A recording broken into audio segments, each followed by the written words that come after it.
বন্ধুসকল, মই জ্যোতিষ কৌৰ আপোনালোক সকলোকে জিকেছ Ncert সলিউশনলৈ স্বাগতম জনাইছোঁ। আজি মই ষ্টাৰ্ট কৰিম ক্লাছ 9ৰ মেথমেটিক্স অনুশীলনী 1.3 কুৱেশ্যন নাম্বাৰ 3। কুৱেশ্যন নাম্বাৰ 3 যিটো নেকি থাৰ্ড কুৱেশ্যন, সেইটো মই ষ্টাৰ্ট কৰিম। কুৱেশ্যনটো মই আকৌবাৰ পঢ়ি শুনাই দিছোঁ। তলত দিয়াবিলাক P/Q আৰ্হিত প্ৰকাশ কৰা। অৰ্থাৎ ইয়াতে যিটো দিয়া আছে 0.001 বাৰ, ইয়াক আমি কিহত প্ৰকাশ কৰিব লাগে? P/Q আৰ্হিত প্ৰকাশ কৰিব লাগে। আৰু P আৰু Q অখণ্ড সংখ্যা হ'ব লাগিব, তাৰমানে গোটা সংখ্যা হ'ব লাগিব। আৰু Q does not equal to 0, তাৰমানে Q শূন্য হ'ব নোৱাৰে। ঠিক আছে, গতিকে এতিয়া চাওক, মই আগৰ 1 আৰু 2 কুৱেশ্যন নাম্বাৰ 3 1 আৰু 2 এই দুটা মই ছল্ভ কৰিছোঁ। সেই দুটা চাব আপোনালোকে, সেই দুটা চালে এইটো বুজিব আৰু ইজি হৈ যাব।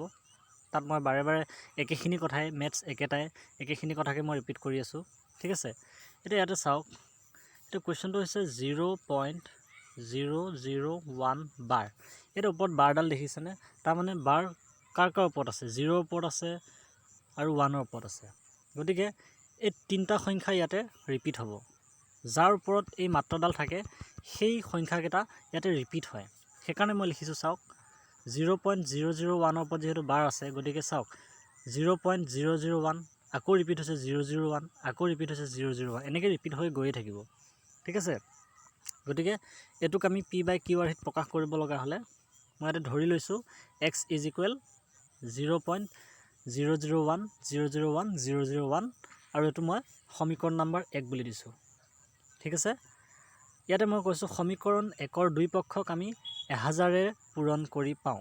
এতিয়া 1000ৰে কিয় পূৰণ কৰিছোঁ চাওক, মই আগৰ যিকেইটা নেকি কুৱেশ্যন সেইকেইটাত কৈছোঁ যে যদি এটা সংখ্যা যদি ৰিপিট হৈ আছে তেতিয়াহ'লে আমি 10ৰে পূৰণ কৰিম, যদি দুটা সংখ্যা ৰিপিট হৈছে তেতিয়াহ'লে আমি 100ৰে পূৰণ কৰিম, আৰু যদি তিনিটা সংখ্যা ৰিপিট হৈছে তেতিয়াহ'লে আমি 1000ৰে পূৰণ কৰিম। ইয়াতে আপোনালোকে চাওক ভালকৈ, ইয়াতে কেইটা সংখ্যা ৰিপিট হৈছে? ইয়াতে আপোনাৰ তিনিটা সংখ্যা ৰিপিট হৈছে, 001, এই তিনিটাও ৰিপিট হৈছে। সেইকাৰণে আমি পূৰণ কৰিছোঁ 1000ৰে, কাৰণ 1000ত তিনিটা শূন্য আছে।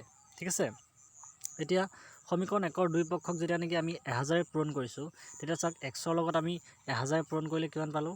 1000x, আৰু 001ৰ লগত 0.001 লগত যেতিয়া নেকি আমি 1000ৰে পূৰণ কৰিম, তেতিয়া তিনিটা শূন্য আছে 1000ত, গতিকে দশমিকটো তিনিটা ঘৰ আগুৱাই যাব। এতিয়া চাওক 001ৰ আগত যিটো দশমিকটো বহিছে দেখিছে নহয়, তিনিটা ঘৰ আগুৱাই গৈছে, কাৰণ শূন্য ইয়াতে তিনিটা আছে।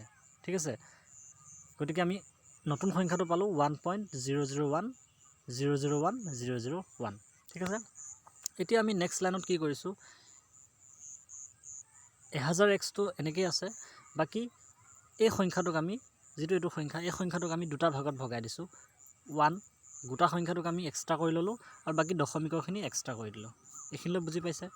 ঠিক আছে, এতিয়া আপোনালোকে এটা কথা মন কৰক, ইয়াতে যিটো এইটো সংখ্যা দেখিছে 0.001, ইয়াতে চাওক এটা মিষ্টেক হৈ গৈছে মোৰ লিখোঁতে, ইয়াতে তিনিটা 0 হৈ গৈছে, ইয়াতে এটা 0 মই কাটি দিছোঁ। ঠিক আছে, এইটো 0 নহয়, 001. এতিয়া চাওক, এইটো আমি এই সংখ্যাটো আমি ইয়াত পাইছোঁ, চাওক x ইজ ইকুৱেল 0.001. গতিকে ইয়াৰ সলনি আমি এইখিনিত x লিখিব পাৰোঁ। ঠিক আছে, সেইকাৰণে আমি চাওক এই লাইনটো লিখি দিছোঁ 1 + x। ঠিক আছে, এতিয়া আমি কি কৰিছোঁ, এই x ইয়াত x আছে আৰু ইয়াতো x আছে, সেইকাৰণে আমি x আৰু x থকা যিকেইটা সংখ্যা সেইকেইটাক আমি এটা ছাইডত লৈ আহিছোঁ। গতিকে এই xটোক আমি বাওঁফাললৈ লৈ আহিলোঁ, লৈ অহাৰ লগে লগে কি হৈছে 1000x - x। ঠিক আছে, ইজ ইকুৱেল 1। এতিয়া আমি কি কৰিছোঁ, 1000xৰ পৰা যেতিয়া x মাইনাছ কৰিলে কেইটা থাকিব? 999x। তাৰমানে 1000xৰ পৰা এটা x মাইনাছ কৰিলে 999x হয়। গতিকে ইজ ইকুৱেল 1। ঠিক আছে, এতিয়া আমি xটো ৰাখি দিলোঁ, xটো ৰাখি দিলে 999টো সোঁফালে পঠাই দিলে কি হ'ব? আপোনালোকে গম পাইছে, কাৰণ 999টো xৰ লগত পূৰণ হৈ আছে, গতিকে যেতিয়া নেকি আমি সোঁফালে পঠাই দিলোঁ, সোঁফালে পঠাই দিয়াৰ লগে লগে কি হৈ গ'ল, ইয়াতে 1ৰ লগত হৰণ হৈ বহি গৈছে। ঠিক আছে, গতিকে আমাৰ যিটো নেকি P/Q আৰ্হিত যিটো লিখিবলগীয়া সংখ্যা, সেই সংখ্যাটো হৈছে এইটো 1/999। ঠিক আছে, গতিকে এনেকৈয়ে গোটেইবিলাক এনেকৈয়ে কৰিব লাগে। গতিকে আজিলৈ ইমানতে থাকিল। Thank U.